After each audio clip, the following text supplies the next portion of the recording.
Hey guys, I am Game Advisor, and surprise, surprise, we got Halo Infinite early today, so we're putting out this video so you guys can get our first look and our opinions on what we think of the game, at least in its current state. Do keep in mind this is technically a beta, so there are some bugs which we are going to talk about later. So let's get started.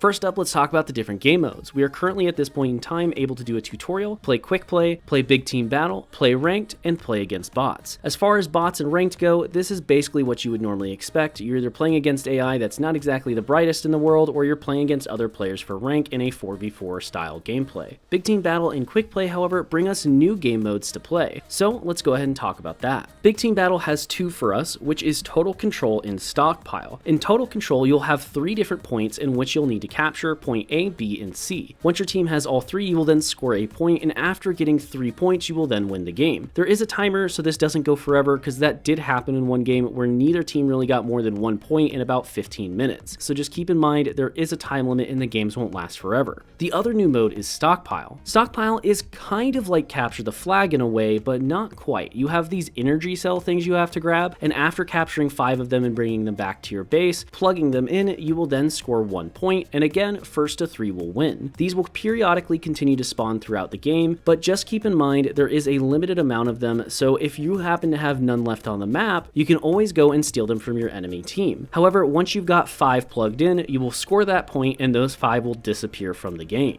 I love this game mode as it's a fast-paced version of Capture the Flag in my eyes, which is always a welcome thing in Halo. Fast-paced action equals fun.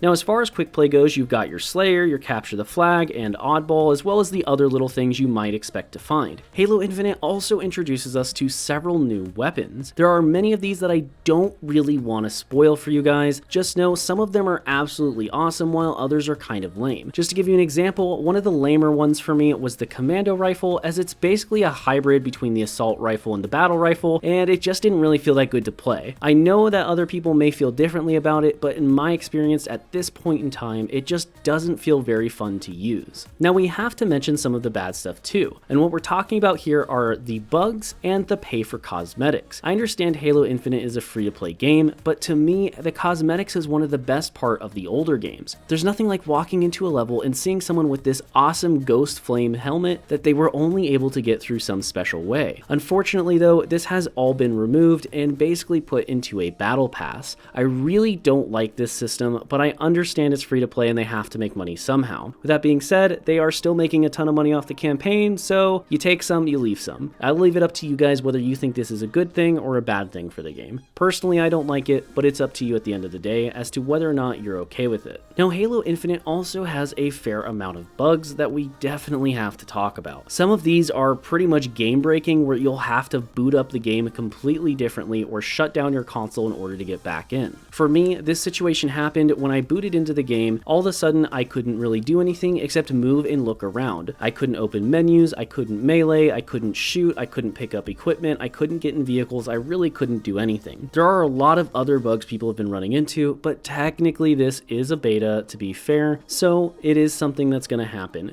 I do wish this would have been a little bit more polished before they released it, as it definitely feels a bit rushed and definitely feels like an early access title. I think it at least needed a few more weeks in the oven, but at the end of the day, at least we're playing Halo, right? I mean, who can complain about that? Now, just to finish this off with my personal opinions on the game and what I think of it at this point, I would just tell you, Halo Infinite, first off, is free, so go check it out for yourself if you aren't already. Second, it is still really fun. This is Halo. It is still Halo at its core, even though it has some issues, even though it has some weird cosmetic currency stuff, it is still Halo and it is still fun. I think you guys will have a great time playing this game, so I highly recommend you pick it up and at least play it since it's free and give it a shot no matter what. If you're new to the franchise, then this is a great time to get started, as tons of new players are coming in that have never played Halo before. And once again, like I said, this is a free-to-play title, so you really have nothing to lose, minus some of your time to download it and actually play the game. Either way, I am Game Advisor. This has been our review and first look at Halo Infinite. If you'd like to see more content on Halo or things like this, please make sure to like and subscribe, as we put out new videos quite frequently. Thank you so much for watching, and I'll see you next time.